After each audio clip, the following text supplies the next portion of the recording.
intrigue to rise to high stations. They are cunning and act as advisors, necromantic scryers, and mystical sages seeking deep wisdom. Karsi Deceiver and Keru Spellsnatcher showcase the magical abilities innate to many of this race. Though they write themselves as draconic descendants, Naga have ancient human ancestry whose forms were twisted after striking demonic bargains to secure power, summarized in the flavortext of Sultai Soothsayer. The Naga of the Sultai Brood made deals with dark forces to keep their power. Sidisi and her snakefolk rule the Brood absolutely. Another race unique among the Sultai and indigenous to Tarkir's swampy marshes is that of the Rakshasa. These cat demons resemble humanoid tigers in appearance and are possessed of limitless reserves of profane dark magic. They can summon horrors to lay waste to armies. Their magic saps vitality and invigorates them, seen in Rakshasa death dealers. They lust for wealth above all else and offer dangerously duplicitous deals to the ambitious, wishing to utilize their power. We hear this perfidiousness in the flavortext of Rakshasa's secret. The voice of a Rakshasa is soft, its breath sweet, but every word is the murmur of madness. The Sultai owe much to these demons. If not for a deal struck with the Rakshasa, the clan wouldn't possess its significant power. Reliance on these fickle creatures is precarious, and if they were to withdraw their support, the Brood would surely collapse. They advise top Sultai leaders and trade in secrets, all while amassing more individual clout. Other demons, the likes of Archfiend of Depravity and Necropolis Fiend, sit deep within overgrown catacombs and trap souls with whispered promises of power. The foundation of the Sultai, from whose tireless labor opulent palaces are erected and leisurely whims are indulged, are the putrid hordes of Tarkir's undead.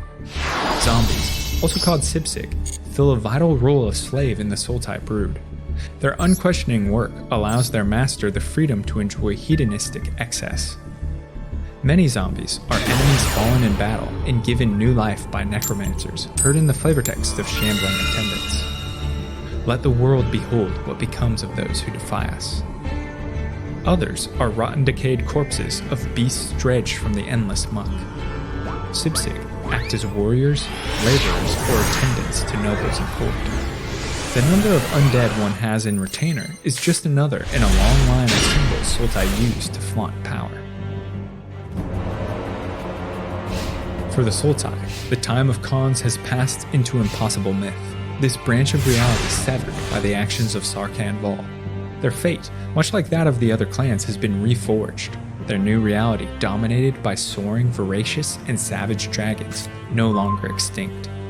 With the invigoration of dragon storms on Tarkir, the clans found themselves not merely engaged in intrigue amongst another, but in a struggle for existence against rapacious, implacable dragon broods. With the subsequent Khanfall, the clans were swallowed and subsumed by draconic overlords, their ultimate fates dependent on the whims of such powerful creatures. For the schemers of the Sultai Brood, death came not through valiant battle, not in sweeping dragonfire, but through cruel manipulation. Tassiger, the Golden Fang, was instigated into offending both the Naga and Rakshasa of the ancient Sultai, who quickly withdrew their support for the clan. They instead ingratiated themselves to Black and Blue aligned Dragon Lord Silumgar and his brood.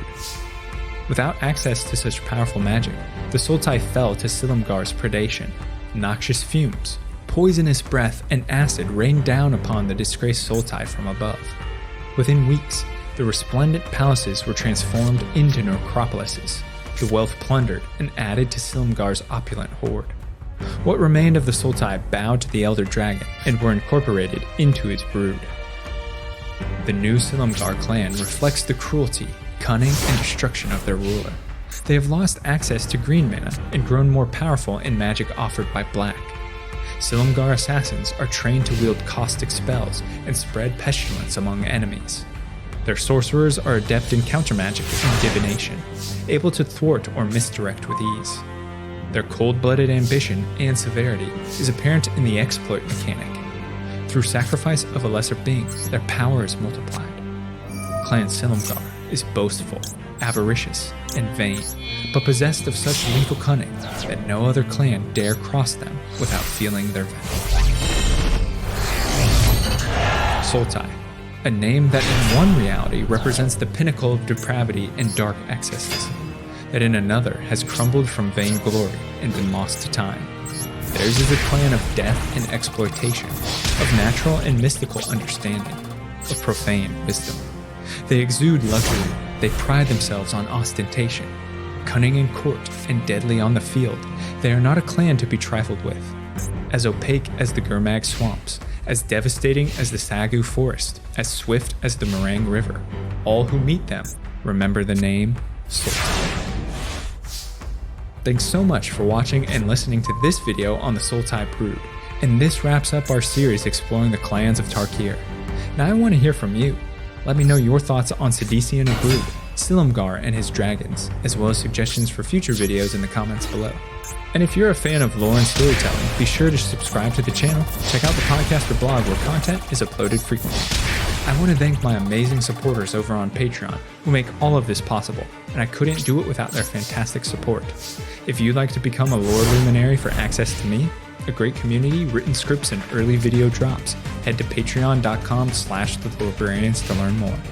Until next time, go forth and explore the lore.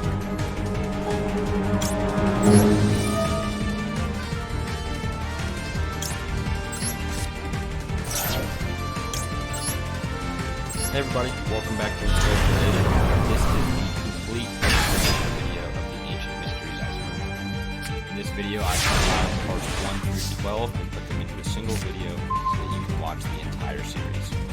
If you've already seen all the other episodes, I just want to say thank you for watching. If you haven't seen all the episodes, this video is perfect for you. Welcome, enjoy the ride. Before we get started, I just want to say thanks to everybody for watching, and especially my patrons, Dean and Donald, supporting me. If you're interested in becoming a patron, I'll leave a link down in the description below. It includes benefits like special Discord access to channels within the free Discord server. It also includes early access to all the videos released a week before I publish them on YouTube. And also, one more thing before we get started, I apologize for the poor video quality in some of the early episodes. I'm trying to figure out Premiere Pro, but if you watch the entire thing, you'll see video quality does get better. So, quit wasting your time and enjoy the movie. Tier 1, well known. Number 1, Atlantis. So, Atlantis, as many of you may already know, is said to have been some ancient advanced civilization that collapsed and sank to the bottom of the ocean during some sort of cataclysm. And it is estimated that this happened roughly around 11,600 years ago. And the date obviously raises many questions with the coinciding of the Younger Dryas event, which there are also many theories behind that, in which the world's sea levels did see a sharp increase of around 400 feet. Randall Carlson and Graham Hancock do have a lot of theories on where Atlantis may be, what happened during the Younger Dryas, and we may touch on that later in a video, so we don't want to spend too much time on it. But I will say what we do know about Atlantis is from Plato's work, which is a secondhand knowledge from Solon's work, which also happened to be secondhand knowledge from local Egyptian myths about a civilization, which are also said to have been historical.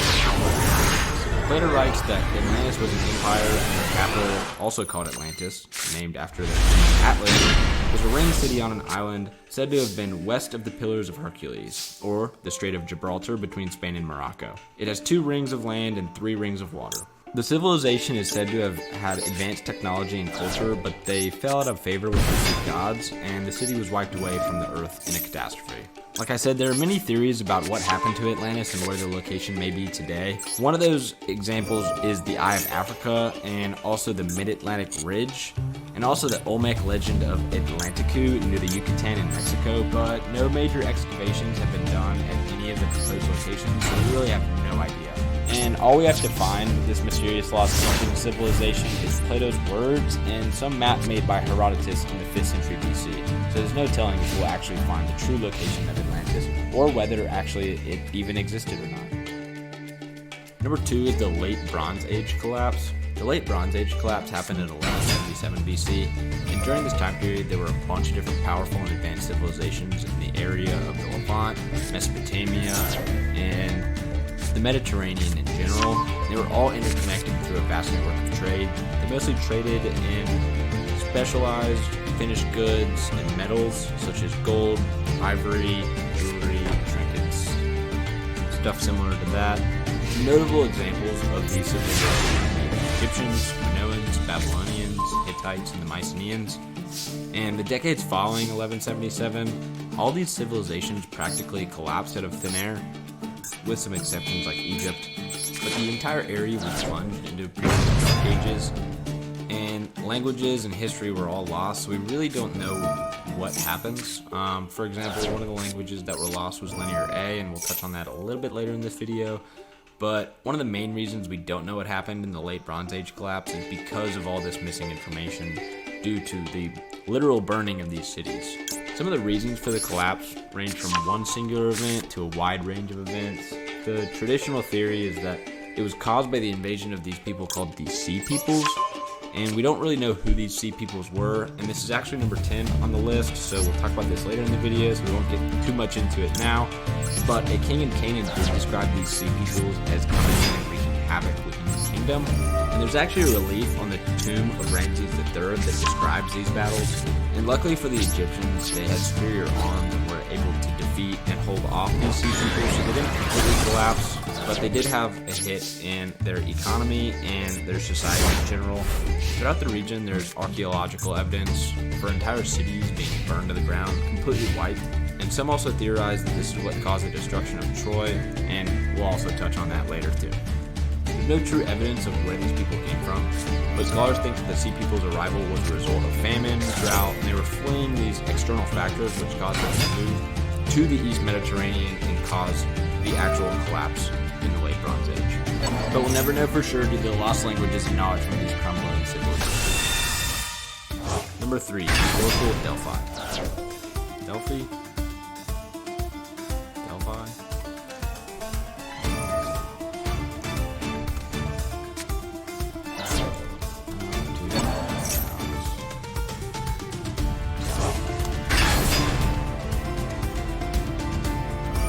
Delphi.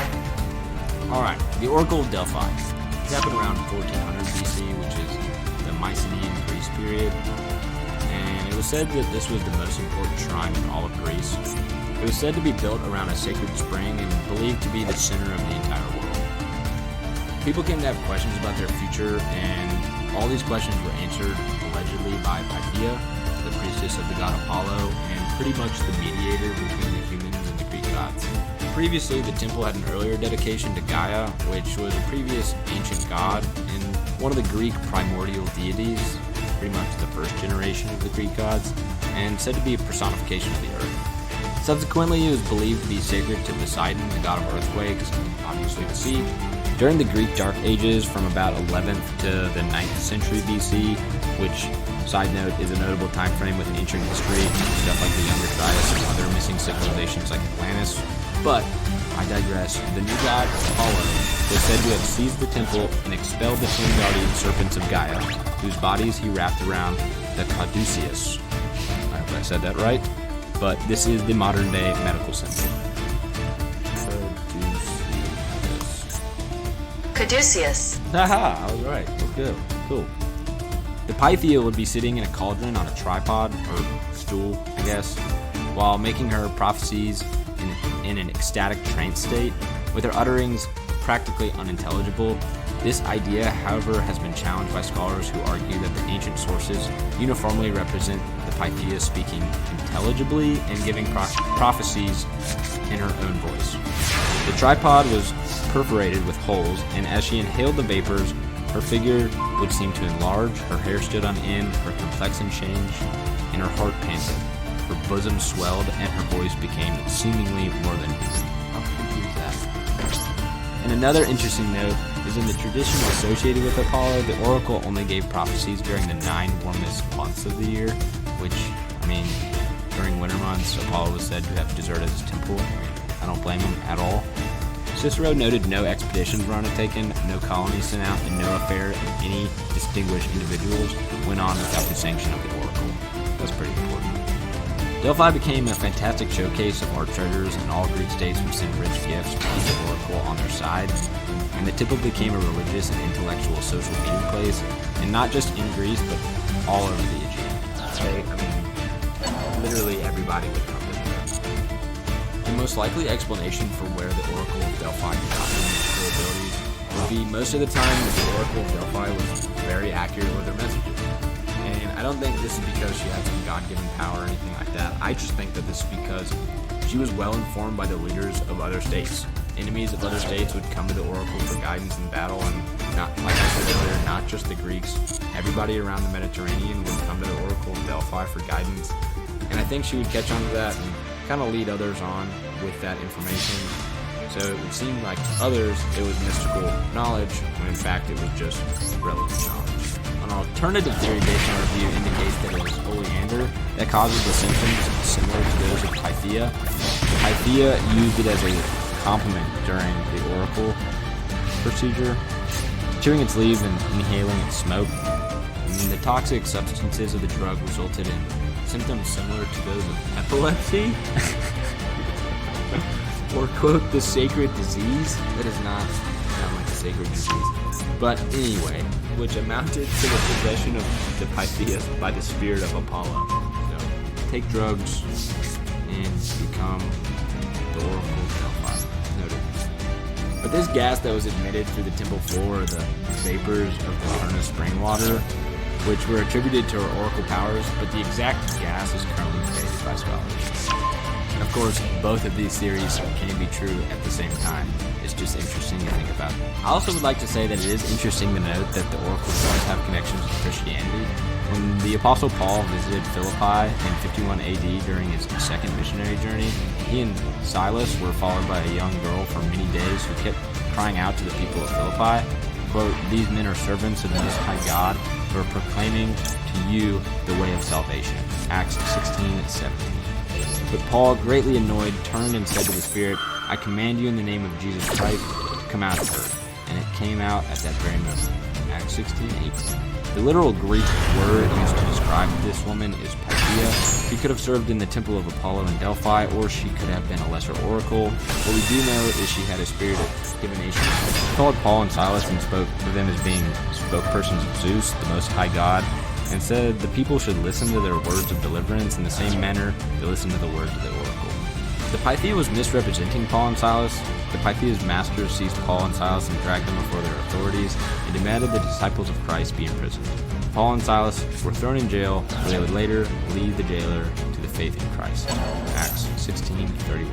Also connected to the inspiration of the book of letters to the Philippians in the Bible, the Apostle Paul wrote to the Philippians to thank them because the Philippian church supported Paul when he was in prison.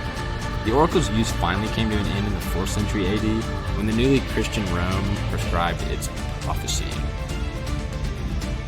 Okay, so this brings us to Stonehenge. I'm pretty sure everybody has heard of Stonehenge, or at least heard a little bit or something about it. But I think this is pretty interesting, so we'll touch on it briefly. The mystery here is just how the stones got there, and there's a pretty story about how and why they got there, but we'll touch on that. So the prehistoric monument in Yorkshire, England is dated to around 3100 BC. And the proposed use of the site, as the culture that created it appears to not have left any written records about construction, use, or literally anything, is said to be an astronomical observatory, a religious site, or both. So researchers studying DNA found the bodies of those buried in the surrounding areas of the monument were of Aegean ancestry, and it's estimated that they reached Britain around 4000 BC. So here's the interesting thing. So according to Arthurian legend, King Arthur, all that nonsense, and a tale from the 12th century book Historia Regum Britanniae by Geoffrey of Monmouth, the stones of Stonehenge were healing stones, which were brought from Africa to Ireland. They had been raised by Mount Pilorus to form a stone circle known as the Giant's Ring or Giant's Round. In the 5th century, King Aurelius Ambrosius wished to build a great memorial to the British Celtic nobles slain by the Saxons at Southport. Merlin the wizard, advised him to use the Giant's Ring. So the king sent Merlin, yes, the wizard, and Uther Pendragon, which was actually King Arthur's father, and 15,000 men to Britain. They defeated an Irish army led by Duel, but were unable to move the huge stones. But Merlin, the wizard, helped. They transported the stones to Britain and re-erected them, and here they stand today. Mount Calaris may refer to the hill of Unsneach, and although this tale is fiction, archaeologists suggest it may hold a grain of truth. He thinks that evidence suggests that the Stonehenge bluestones were brought from Wanmon Stone Circle on the Irish seacoast of Wales. Number 5, the Spear of Longinus. This is also known as the Holy Lance and is actually the spear that pierced Christ when he was on the cross. Originally, the Roman soldiers were planning on breaking his legs to speed up his death, but when they were going to bury the body, they found that Christ was already dead. So to be sure, they stabbed him in the side with the lance. And obviously Longinus is the name of the Roman soldier who ended up stabbing him. And what happened to the lance after this happened is kind of a mystery. There's a relic that is described as the Holy Lance, which sits within the dome of the St. Peter's Basilica, although the Catholic Church doesn't confirm its authenticity, so who's to say if this is actually accurate or not. But throughout history, the actual point of the lance had been rumored to be handed down among different kings and empires as the last thought of location, which I will say thought of because nobody knows for sure. The last thought of location to be the National Library in France, where during the French Revolution, that and other countless relics disappeared. So, just like other religious relics, we honestly have no idea where any of these things are and if any of the claims are accurate.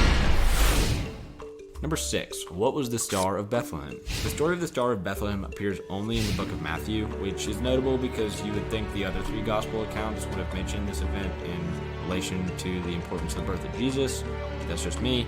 The gospel tells that a bright star appeared in the eastern sky when Jesus was born, famously seen by a group of wise men. This should raise questions as celestial bodies don't just appear and disappear, but one explanation would have been witnessing a supernova, but the closest one recorded around the world was approximately 185 AD, so that doesn't quite match up. Another explanation that I've seen was that the star was a cluster of planets that happened to be grouped together or almost aligned, although perfect alignment is not possible given already different orbital planes. This is unlikely though because the closest estimate of the occurring is currently the year 44 BC, so we're getting closer but not quite there yet. But Jupiter and Venus, which are both the brightest planets relative to the Earth, did align multiple times on approximately June 17, 2 BC.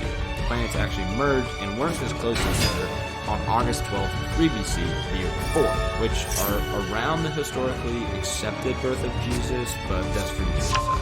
I will say this explanation may be a little flawed because all of civilization at the time knew what the planets and constellations were, so if some of them mentioned something similar, but none of them knew it was a couple of planets merging, then what was the celestial body? According to Matthew, quote, "When they heard the king, they departed, and lo, the star, which they saw in the east, went before them, till it came and stood over where the young child was. When they saw the star, they rejoiced with exceeding joy." This may illustrate irregular movements of the star, which would not be found in celestial bodies, but an explanation provided for that passage is that some comets that venture into the inner solar system can be seen for weeks, or honestly even months at a time. And Chinese historical records support this, as they labeled a comet a twin star around the year 5 BC. The irregular movements across the sky, however, suggest that the Star of Bethlehem may not have been a celestial body, or even like a comet, planet, or planets, or even a supernova. A supernatural explanation may be the closest to the gospel. It might be an angel directing the wise men to Jesus, or even an extraterrestrial craft, but apparently we won't know what the true Star of Bethlehem was until further historical documents, accounts, or revelations are found. Number 7, Zoroaster and Zoroastrianism. So Zoroaster was an ancient Iranian prophet who founded what is now known as Zoroastrianism, and Zoroaster himself is really the main mystery here because nobody really knows where he came from or when he lived. Some researchers theorize that he comes from the 2nd millennium BC due to the proposed language he spoke, but others think he was alive during the 7th and 6th century BC, approximately the time of Darius I and Cyrus the Great. He's credited with writing the Gathas as well as the Yasna Haptangadi. Right? And eventually Zoroastrianism actually became the official religion of ancient Persia. Zoroastrianism is actually one of the oldest known monotheistic religions and has many direct influences on Judaism, Christianity, and Islam. So the main mystery really here is who was Zoroaster and where did he come from? Number 8, the exact location of Jesus' tomb. Though the most accepted location is believed to be in Jerusalem's Church of the Holy Sepulchre. So this location has experienced many earthquakes and destruction, but has been relatively kept up and maintained, but renovations and reconstructions have taken place. And I will note that this location is inside of Jerusalem's walls, which the New Testament states the tomb was outside of the city's walls, but the city's walls were noted to have expanded after his burial, so this location is kind of up in the air. Also, I would like to note that during restoration, it was found that a cross was engraved on a second marble slab that was under the previous slab, in which it was believed to have been carved in the time of the Crusades. And this slab dated back to the 4th century AD, and this is exactly the time that the Roman Emperor Constantine the Great built the church around the Holy Sepulchre, which was 336 AD. Now, there's a bunch of different theories on where this could have been and where it's not, but some alternative locations include the Garden Tomb, the Talpiot Tomb, Rosabal, and Kirisuta no Haka. I would suggest looking a couple of these up because there's too many to tell, and honestly, it's kind of hard to find the tomb of a body where a resurrected body isn't anymore, so it's kind of up in the air. Number 9 is Linear A. The Linear A was a writing system and language used by the Minoans of Crete from around 1800 to 1450 BC.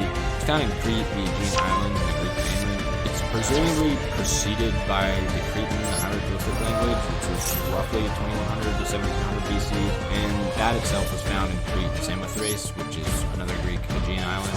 Linear A was then succeeded by, imagine this, Linear B from 1450 to 1200 BC, which has been identified as Mycenaean Greek or an early form of Greek, found in Crete, Greek mainland, and a couple other places. Although Linear A has similarities to both its predecessor and successor, it is still undecipherable to this day. The only part of the script that we can read today with certainty are signs for the numbers, and we don't even know the words for the numbers. So it's pretty crazy we can read the predecessor and the successor, but not the one we know. I think that's pretty fascinating. And number 10, Sea Peoples. So obviously in number 2, we touched on this briefly. I will note that the Sea Peoples, we have no idea where they came from or where they're going, so I think this is the perfect opportunity to dive into a couple of different theories about this, because it gets pretty interesting. So the Sea Peoples are a purported seafaring confederation that attacked ancient Egypt and a bunch of other regions in the East Mediterranean prior to and during the late Bronze Age collapse, which, like I said, between 1200 and 900 BCE. The origins of the Sea People are undocumented, and the Sea Peoples may have originated from a number of different locations, such as Western Asia Minor, the Aegean, Mediterranean islands, and Southern Europe. Although the archaeological inscriptions do not include reference to a migration, the Sea Peoples are conjectured to have sailed around Eastern Mediterranean and invaded Anatolia, Syria, Phoenicia, Canaan, Cyprus, and Egypt toward the end of the late Bronze Age. The Egyptians referred to other people in the Mediterranean as land peoples, notably from Greece and the Levant. So it appears that the Sea Peoples may not have been from the Mediterranean, at least the eastern portion of the sea. According to the Egyptians, their confederation was the Peliset, Jeker, Shekelesh, and Lashesh lands.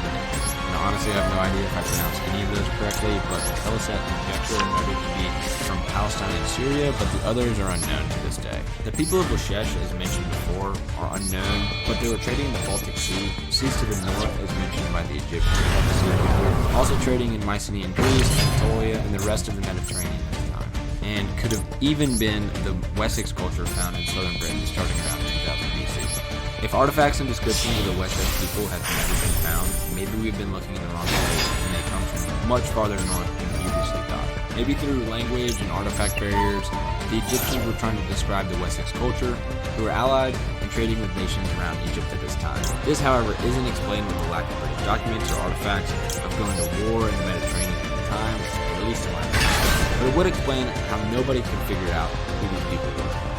The leap of faith for this theory is that there is no proof. I just thought it was interesting and kind of cool how the names of Wessex and Wessex can easily be mixed up with a language barrier, even more with languages that use different phonetic sounds. Another growing theory that I recently heard, which might be a little bit of a stretch, deals with the tribe of Dan, son of the biblical Jacob. The tribe of Dan, literally meaning judge, was one of the 12 tribes of Israel, according to the Torah, and pretty much they were allocated a closer portion of land Promised Land, later moving northwards, and this is supported by the city of Dan, which is Jerusalem's northernmost city. Some similarities here between the Egyptians noting the Dinian tribes being part of the coalition, and the Dan tribe of the Israelites is the village Samson. Both of them have similar stories. The Dinian people, like the Egyptians said, are said to have settled in southern Anatolia and on the island of Cyprus. They were known in the Hittite Empire as the Dinium. The tribe of Dan's primary trade characteristic was seafaring, which is definitely unusual for Israelite tribes, and that does tie directly into the Dinian tribe, which was within that coalition that I was talking about. In the Song of Deborah, the tribe is said to have stayed on their ship with their belongings, which is consistent with Egyptian records and descriptions of sea people bringing their belongings and even women and children and seemingly trying to settle somewhere else. The tribe of Dan also joined the other northern Israelite tribes, making David, who was the king of Judah, king of a reunited kingdom of Israel, and that tribe actually provided substantial military support for the kingdom in the form of 28,600 soldiers, being considered experts in war. If we assume that the tribe of Dan continued to move northward, since the Bible technically does not specify them stopping and settling in one location, even though there is a city of Dan, it could be theorized that the modern-day Danes in northern Europe hail from the historical tribe of Dan. This would include all of northeastern and northwestern Europe as these areas assimilated. This is later called Israelism and also British Israelism, which unfortunately now is used for more anti-Semitic thoughts and actions, which also may play a role in the Westist theory earlier, but both of these alone are really loose, so it's probably highly unlikely that these are actually related or consistent, but who knows. I will note that there is a prophecy concerning Dan that is in Genesis. It's in 49:16 through 18, and it states, Dan shall judge his people. As one of the tribes of Israel, Dan shall be a serpent in the way, a horned snake in the path that bites the horse's heels, so that his rider falls backwards. For your salvation I await the Lord. Within this verse, we are told that Dan's descendants would judge his people at some future time, which we don't really know when that is. The tribe of Dan are bringing experts in war, seafaring people, and bringing their belongings with them, including their wives and children, which is both attested to in Egyptian records and in the book of Judges. The prophecy of them coming back and judging their people, conquering and allying with the neighbors of Israel, before attempting to do the same to the Egyptians, seems to have come true if the tribe of Dan is in fact identified as the Sea People. So I think the best way to summarize this entire theory is that they moved so far north that they were unrecognizable to the people around the Mediterranean, only referring to them as Sea Peoples as they came on boats and nothing more because they had no idea where they came from.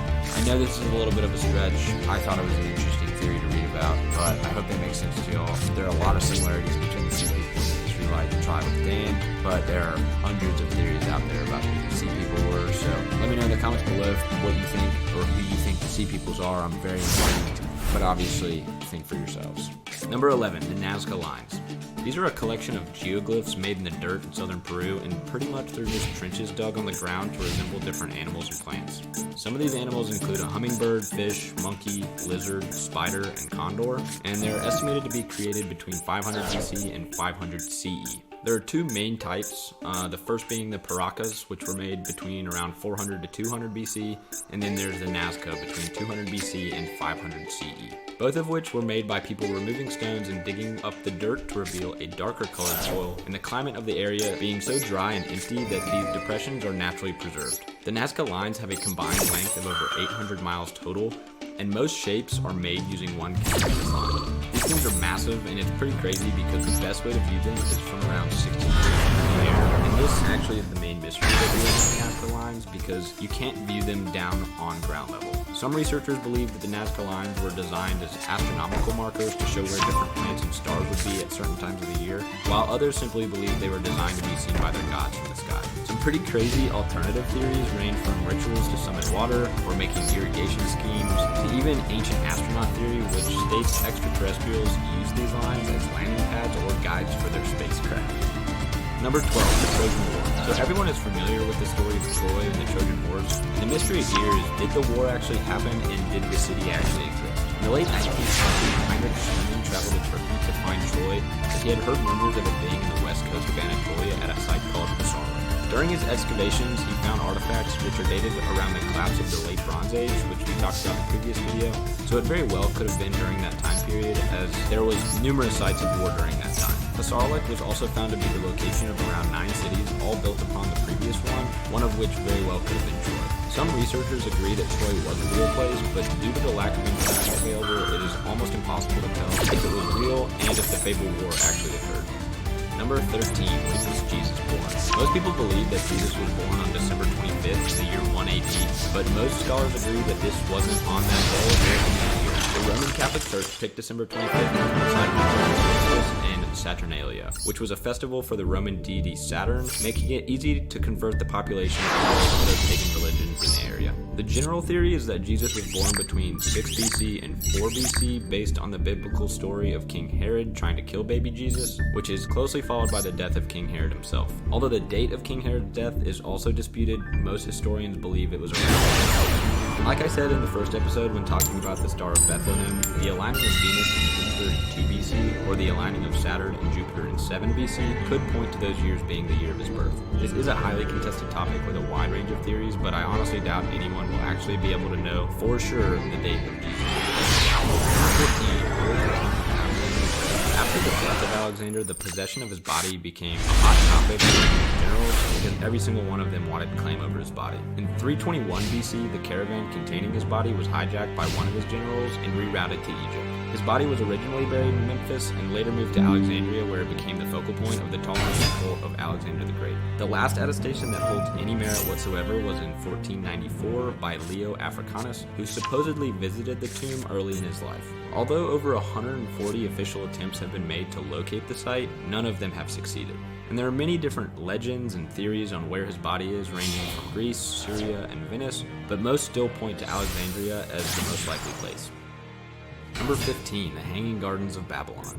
So the Hanging Gardens of Babylon were one of the 7 wonders of the ancient world, and they were described as a magnificent series of ascending tiered gardens. So pretty much imagine a tiered and terraced agriculture of the Incas, but just on a massive scale. The Hanging Gardens of Babylon had overhanging levels of numerous variety of trees, plants, and vines that all came together to form essentially a giant green mountain. According to one legend, the Hanging Gardens were built alongside a grand palace known as the Marvel of Mankind by Neo-Babylonian king Nebuchadnezzar II. He ruled between 605 and 562 BC, and this was made for his Median wife, Queen Amytis, because she missed the green hills and valleys of her homeland. The Hanging Gardens are actually the only one of the 7 wonders where the location has not yet been found. It's said to be along the Euphrates River, and there are also some theories that it's actually bordering the Tigris River. However, one researcher believes she has found the location of the gardens, but they are located in Nineveh, which is about 300 miles north of Babylon. She also claims that the site was constructed a century earlier in the Assyrian Empire by Sin-Kernabur. She also claims that the site was constructed a century earlier in the Assyrian Empire by King Sennacherib, and there are numerous other accounts of the site that was wondrous and technologically advanced at the time. And technologically advanced at the time is just in reference to needing a complex irrigation system to keep the gardens alive. Nineveh was also renamed New Babylon when the Assyrians conquered the Babylonians in 689 BC, after the king marveled and was inspired by Babylon's gates. There's actually some artwork of the gardens with a representation of a huge tower in the background, which is very similar to the Tower of Babel, also said to be in Babylon, but the time period of its destruction is a whole 2 millennia off when the gardens were built, or even first recorded in history, so this comparison and possible relation is highly doubted. Personally, I think the Assyrian theory seems to be the most plausible explanation for why we haven't discovered this ancient lost wonder yet. Number 16, the Moai. These are the famous human figures carved from a volcanic rock in Rapa Nui, or Easter Island. They're carved between the years 1250 and 1500, and almost half of them still remain within the quarry where they were first carved. Just like a lot of other ancient mysteries, the question boils down to why and how. I would like to note that these things are massive. The tallest erected moai was 33 feet tall and the heaviest was 85 tons. One unfinished moai would have been around 70 feet tall and over 150 tons if it was actually completed. Many archaeologists believe these statues were used to hold the spirits of deceased ancestors, as well as representing the status of the chief who commissioned it. In the 19th century, it was believed that the island was the remnant of a sunken continent which took the remaining moai with it, and many of you may have heard of this as the continent of Mu. Some oral history among the population tells a tale of people with divine powers such as kings or hermits commanding the statues to walk to their known locations now, but some widely accepted theories on how they got to their locations include being walked with ropes by tilting them to either side, as well as rolling them over logs. Either way, it would have taken a huge amount of manpower to get these to where they are, and that's one of the mysteries that remains today. Number 17, Sodom and Gomorrah. This is another biblical story, and Sodom and Gomorrah were two cities that were infested with sin and wickedness, as mentioned in the Bible. Genesis 19 shows the acts of the people that lived in the cities attempting on angels or messengers sent from God to save Abraham's nephew Lot and his family from their destruction. The biblical narrative goes like this. God sent two angels to destroy Sodom. Lot welcomes them into his home, but all the men of the town surround the house and demand that he surrender the visitors so they may know them. Kind of a funny way to say commit adultery. Lot offers the mob his virgin daughters, it's not very nice, and says, "Do to them as you please." But they refuse and threaten to do worse to Lot. The angels strike the crowd blind. The angels tell Lot, "The outcry against its people has become great before the Lord, and the Lord has sent us to destroy it." The next morning, because Lot had lingered, the angels took Lot, Lot's wife, and his two daughters by the hand and out of the city, and told them to flee to Zoar. Then God rained sulfur and fire on Sodom and Gomorrah and all the plain and all the inhabitants of the cities. Lot and his two daughters are saved, but his wife disregards the angel's warnings, looks back, and is turned into a pillar of salt. So there's a couple of things to unwrap here. First, the cities actually exist. Many scholars and archaeologists believe that the city Tal el Hammam underwent a catastrophe in the form of a cosmic air blast in the country of Jordan around 650 BC. This is pretty much just a meteor that explodes before reaching land. And they believe this city and the surrounding metropolis, as 3 other cities have been found in the region, was destroyed by a rapid wave of heat and wind. Because there is no impact crater around the site, scientists believe that a cosmic object exploded before reaching the ground and caused a blast that was 1,000 times more powerful than the atomic bomb used at Hiroshima. For context, this would have put the flash temperatures around 3,600 degrees Fahrenheit and would have sent a shockwave traveling at 740 miles per hour. So the only thing that are left at this site is the foundation of the buildings, but no records or writings have ever been found. So the oral traditions brought down through the generations may have inspired the biblical story, or the biblical story was the original event and God essentially sent a nuke in the form of a meteor to wipe the metropolis out because of their sins. The last point that I want to mention, which is pretty interesting, the story of Lot's wife who turned around to look at the destruction, or in symbolical remembrance of living a sinful life and regretting leaving, was turned into a pillar of salt by God. Moses was also taken to this pillar when God was showing him the promised land to the 12 tribes of Israel, coming to the end of their expedition. Oddly enough, there seems to be a pillar of salt that dates back to the accepted time frame, and some biblical literarists in all 3 Abrahamic religions believe this actually to be Lot's wife, turned into salt or stone and frozen dead in time. But obviously there's a lot of difficulty trying to come up with a scientific explanation for any event like that. We may never know if there's any validity to the story of Sodom and Gomorrah and what happened to Lot's wife, but it's definitely cool to think about how real places and events that have taken place line up very well with the biblical narrative. Number 18, the Queen of Sheba. The Queen of Sheba was a biblical figure who visited King Solomon, but her actual existence is what's in question here. There's no mention in the Bible of who she was or where she came from, but some biblical scholars have made connections to Seba, the grandson of Ham's son Noah via Cush, which is in the land south of Egypt. But according to Arab and Islamic sources, the Queen of Sheba ruled over the land in what is now modern-day Yemen on the Arabian Peninsula, while Ethiopian records indicate she ruled over the Aksumite Empire in modern-day Ethiopia. What's interesting about this is that both of these areas in the 10th century BC were both ruled over by the same empire, which is exactly the proposed time which she was supposed to be alive. Both cultures do claim to have the birthplace of the Queen of Sheba, and obviously this can't be true, so unless something else is uncovered, there isn't much more evidence pointing one way or another. Number 19, what knowledge may have been lost at the Library of Alexandria? This is one of my favorite topics to cover, as there's no way of truly knowing the amount of information held within this library, some of which could probably answer some of the mysteries on this iceberg. It was commissioned in the early 2nd century BC by Ptolemy I and II, and stood for nearly 300 years before it was destroyed. It claimed to hold all written knowledge in existence within its walls, with some of the ancient authors claiming it held around 700,000 different books. It was partially destroyed by Julius Caesar in 48 BC, but it had already begun to be in disuse for a while. Although modern scholars believe that there were significantly less books than originally claimed by ancient authors, and that most of the books would have been copies in other locations, there's no telling what kind of knowledge was lost during its destruction. This lost knowledge quite possibly could have set back civilizations a couple of centuries.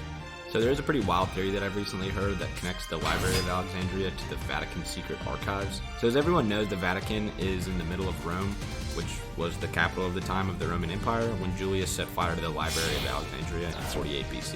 And the Vatican secret archives, which has been secret to the public for the majority of its existence, only lets top researchers study texts that they already know exist. Nobody is allowed to browse through the archives, and you have to request stuff in order to study them, and there's a maximum of 3 texts or books a day that a researcher can study. There's around 53 miles of shelf space, and you can't go look through it all, and this is wild because there's so many ancient documents or even relics in there that's being hidden, and nobody even knows that they exist. But the theory goes, what if Julius Caesar and the Roman Empire stole the documents from the Library of Alexandria, burned it to the ground as a cover-up for stealing the world's most ancient documents, and were keeping them and all of their secrets away from public eye? Notably though, Rome was not Christian at this time, obviously because this was in 48 BC, but could have Rome stored these texts away, and when the Vatican was established after the Roman Empire converted to Christianity, could these texts have been taken into the new archive and kept in secret for over a millennia? I'll let you decide for yourself, but I do think that was pretty interesting. And the last one for Tier 1, number 20, where was the Garden of Eden? The Garden of Eden is one of, if not the most iconic story in the Bible. It's first mentioned in Genesis 2 and details the story of Adam and Eve. The only thing that's really said about the garden is that it was in Eden, which was a land in the east, and that there are 4 rivers that watered the garden: the Pishon, the Gihon, Tigris, and the Euphrates. It also states where these rivers flowed to and what these areas were known for. Other than that, there's no real hints about where the garden was located. There are a couple of different theories or interpretations of these descriptions, and the first being that the location would be somewhere around the Tigris and Euphrates, since these rivers have remained relatively unchanged since ancient times. As for the 2 mysterious rivers, the Gihon is said to be linked to the land of Cush, with its ties being the Dez and Karun rivers in Iran. And I will note that there are many different cities with the name of Cush in ancient times. The Pishon River is theorized to have dried up, as there are satellite images of a dried riverbed that leads into western Arabia, in which Villa is said to have been located with its abundant gold. All 4 of these rivers meet and are said to all empty together into the Persian Gulf, which some theorize the garden was located in. The other side says that during the biblical flood, or the Younger Dryas, whichever you prefer, made sea levels rise over 400 feet and drastically changed the geography of the area, meaning there's no real way of telling where the garden could have been since the geography is drastically different. The Garden of Eden actually did exist, then both of these theories are possible, but I don't think we'll ever actually know. Tier 2, mostly well known. Number 1, Cambyses' Lost Army.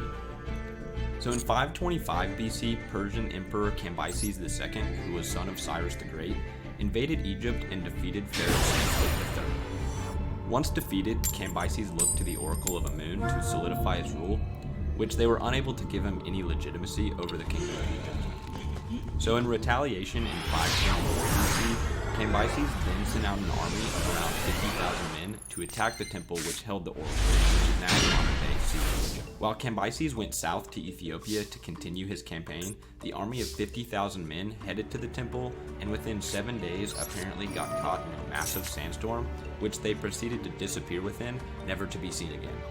Herodotus writes, "A wind arose from the south, strong and deadly, bringing with it vast columns of whirling sand, which entirely covered up the troops and caused them to wholly disappear." I will note that this story is written by Herodotus, who is known to not be the most accurate of historians.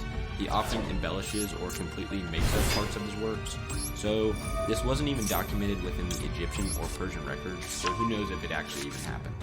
There have been some expeditions to try to find the lost army, with no real results to show for it. One claim in 2009 was proven to be a hoax, and one claim in 2011 wasn't authorized by the government and seems to lead to another hoax.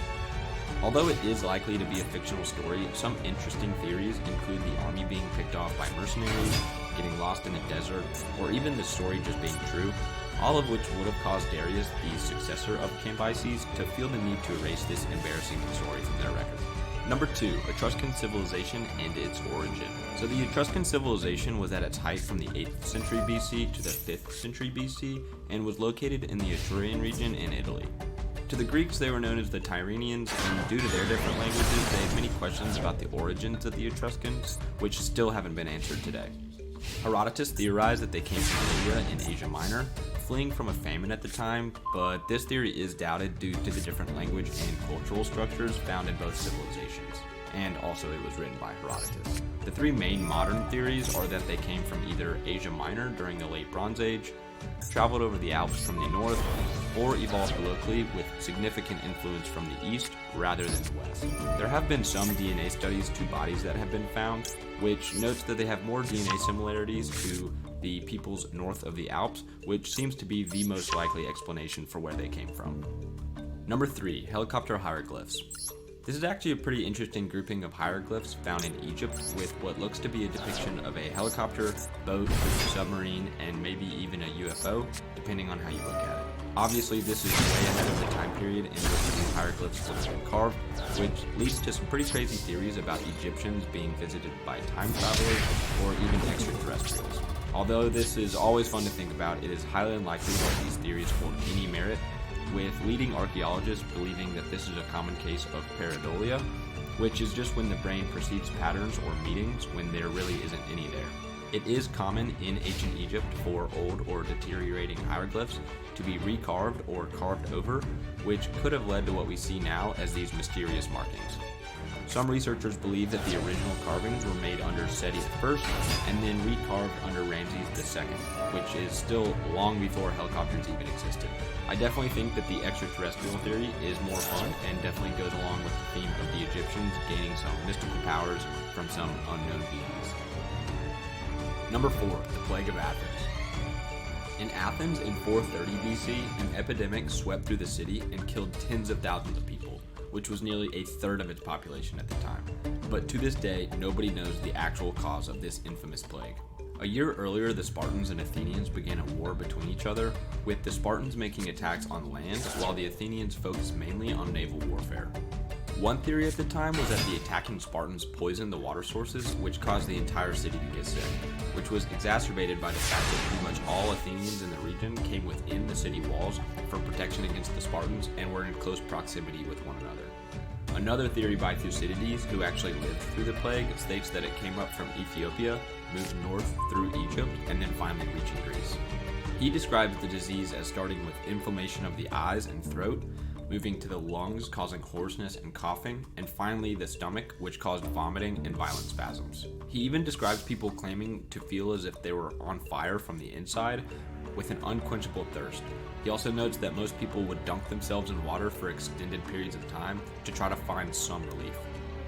He also notes that most victims did die within 7 to 9 days. This caused immense civil unrest in the region due to the amount of uncertainty about the disease, as bodies piled up everywhere along the streets. According to Thucydides at the time, the Oracle of Delphi predicted the epidemic, with the god Apollo aligning with Sparta and promising a victory over Athens. The plague ended 5 years later, with around 75 to 100,000 people dead. The Spartans would go on to victory years later in 405 BC over the Athenians. A mass grave was found which dates back to the time period, with DNA having a match to typhoid fever, but this is often refuted as the disease was common during the time.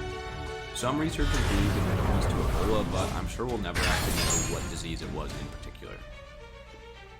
Number 5, shrunken heads.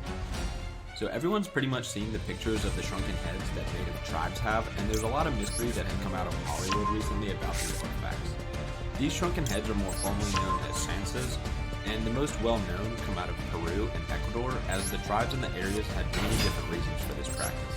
After a battle with another tribe, the victors would remove the skull, facial muscles, and the brains, and then sew the eyes and mouth shut, and then through a series of boiling the skin and filling it with hot stones from the inside, it allowed for the head to shrink to about a third of its original size. Once the skin dried, it would allow it to be preserved into what we have today. The reasons for this being that the enemies that were defeated, the victors believed that their spirits would be trapped within the head, and the victor could harness the spirit's power for themselves, showing the true victory over the enemy. Oddly enough, in the 1850s, Europeans had gotten this weird fascination with these shrunken heads, and the Amazonian locals began to produce these heads without any ceremonial value and strictly for trade. This hype around the shrunken head fascination caused a lot of forgeries and fakes to be made, usually using sloth heads, which I guess is better, but yeah. Number 6, the Villa of Mysteries. This is a well-preserved Roman villa outside the town of Pompeii, and during the eruption of Mount Vesuvius in 79 AD, the villa, along with the rest of the city, was covered in a thick layer of ash that allowed for the preservation of the mysterious frescoes that are found on its walls.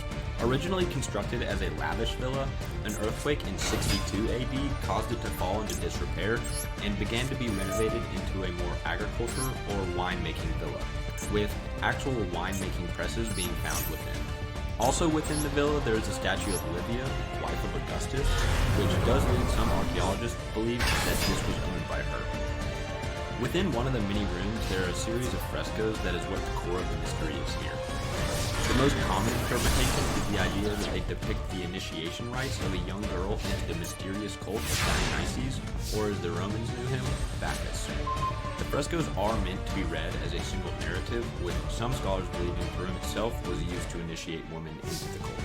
This mystery cult was known to use different intoxicants to induce a trance-like state, and the goal to return to a more natural state. Obviously, since this was a mystery cult with only initiates knowing the practices, it began to fade away with the decline of Greco-Roman polytheism, and we don't know much more about it today. Number 7. Why do so many mythologies have bloodlines? One of the greatest mysteries of the ancient world is that almost every religion on Earth, past and present, has a flood story. This is an event where the entire world is essentially wiped out by a massive flood that is only survived by a small group of individuals with the task of repopulating the planet. Now, these stories do vary from religion to religion, but the general principle is the same. The most common known flood story is in the Abrahamic religions, with Noah being commanded by God to build the ark, where then God sent down torrential rains that cover the earth. Only Noah and his family were saved, along with 2 of every animal on earth. In ancient Mesopotamia, the flood story is detailed in the Epic of Gilgamesh, where after the death of a friend, Gilgamesh, who goes to search for immortality, meets a man who is very similar to the character of Noah. He tells a tale of getting his relatives on a boat, as well as 2 of every living animal, and begin to repopulate the earth after the flood. Even the Aztec story bears some slight resemblance with the story of Noah, with a god commanding a couple to get in a canoe where they are sealed inside. They are told that they can only eat 1 ear of maize, but after the rest of humanity are turned into fish, they disobey their god and eat the fish. This does result in them getting turned into dogs, which is a little bit different, but this forces humanity to restart from square one. The Greeks also had a flood story similar to Noah, except that instead of humans being saved by an ark, it was the gods, after which the gods threw stones down onto earth, which turned into humans and began to repopulate. I could go into every culture that has a flood story, but there are hundreds. What's really interesting here is that across the whole earth, there is the story of a flood. Which isn't to say that it's not true, but there has to be an underlying reason as to why each culture would write about such a specific thing. My favorite theory about this is one that I've talked about previously, which is the Younger Dryas impact hypothesis, which states that around 12,600 years ago, a comet hit Earth and caused a massive flooding event across the globe. Essentially, the comet hitting the Earth would have caused a huge heat blast that would have melted the North Atlantic glaciers immediately and caused sea levels to rise over 400 feet. Most cultures at the time did seem to reside near the coast and would have caused an event in history across the globe that would have been seared into the collective memories of humans, but told in different flavors across the different cultures. Number 8, the Phaistos disc. This was a disc discovered in 1908 in the Roman Palace of Phaistos. It's made from fired clay and is dated to the late Minoan Bronze Age in the 2nd millennium BC. As you can see, it's covered on both sides with spiraled symbols, and its purpose and location of origination is disputed. There are 45 distinct symbols within it, and it's almost impossible to decipher, as these are the only times in which these symbols have been found. And since this is the only object with these symbols on it, no meaningful analysis can be done.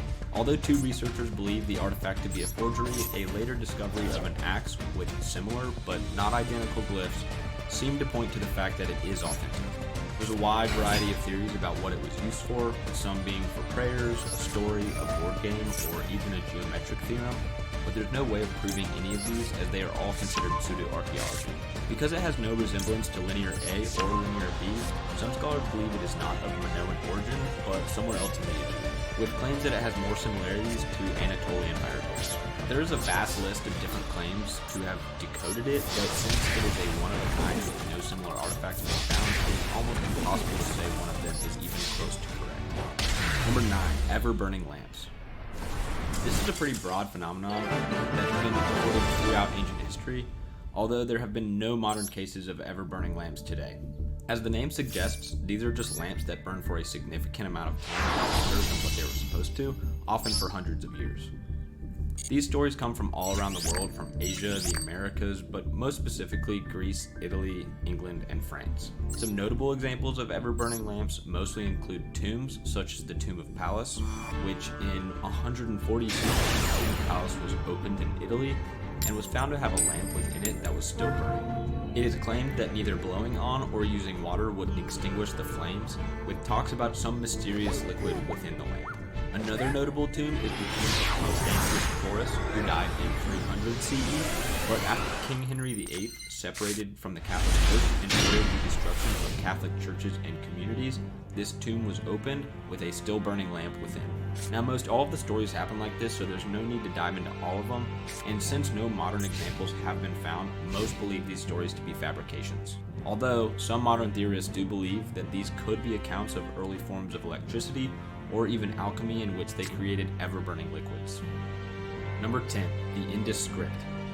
Indus script, or Harappan script, is a collection of symbols, often very short, produced by the Indus Valley civilization.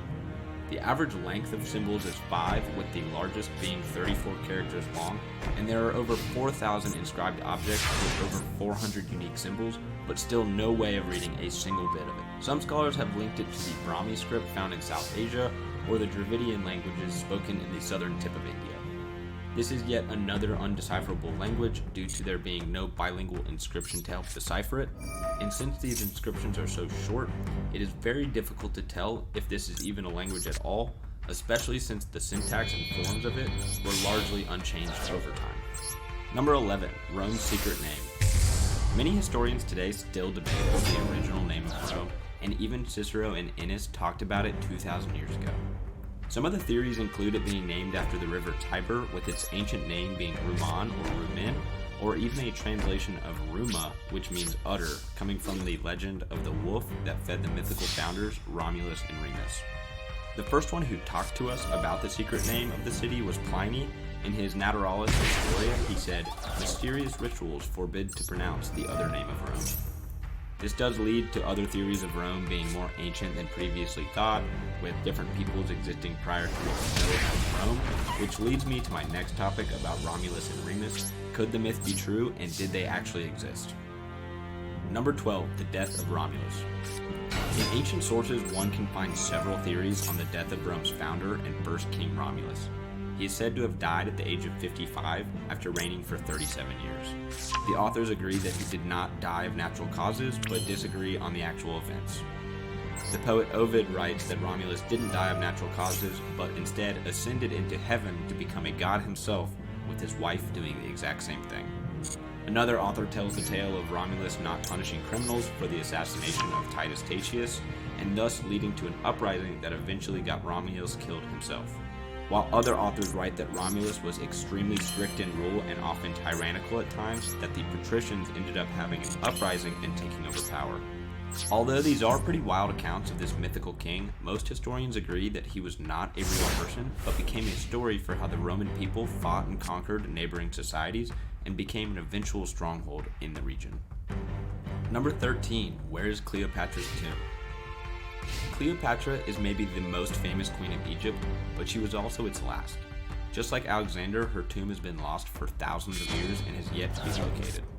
She's known to have been the lover of both Julius Caesar as well as Mark Antony, and in 30 BC ended up killing herself after losing a war and being captured by Roman Emperor Octavian. According to ancient historians, this was done by using a venomous snake, and was subsequently buried with her lover, Mark Antony, in a mausoleum outside the city of Alexandria. One of the most credible theories about where she is possibly buried is one that states that she is located within a site called Taposiris Magna. This site is located west of Alexandria, and within the last couple of years has been undergoing excavation efforts by archaeologists. One of the main reasons this location could be the possible final resting place of Cleopatra is that during their excavations, archaeologists uncovered a massive amount of coins that were all minted during her reign. Another theory, which is more widely accepted by archaeologists, is that she was buried within the walls of Alexandria that are now underneath the Mediterranean Sea. For around 2,000 years, Alexandria has been succumbing to coastal erosion, which includes a portion of Cleopatra's palace, which is currently under the sea. If her tomb was in fact located within her palace, then it would be destroyed by the sea and unable to be located. One last little note that's pretty interesting and also leaves more questions than answers is that Cleopatra was the last in line of Ptolemy rulers who descended from Ptolemy Soter, a general of Alexander the Great.